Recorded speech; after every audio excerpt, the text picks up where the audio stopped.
মাগরিবের পরে কারো সঙ্গে কথা না বলে এই দোয়াটি 7 বার পরে আল্লাহ তাআলার কাছে যা চাইবেন আল্লাহ আপনাকে তাই দান করবে।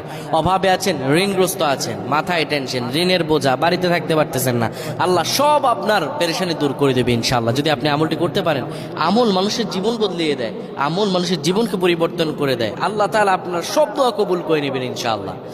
মাগরিব নামাজের পরে কিবলামুখী হয়ে থাকবেন, কারো সঙ্গে কথা বলবেন না, কারো সঙ্গে কথা না বলে কিবলামুখী হয়ে আপনি পড়বেন আল্লাহুম্মা আজিরনা মিনান নার, আল্লাহুম্মা আজিরনা মিনান নার, আল্লাহুম্মা আজিরনা মিনান নার।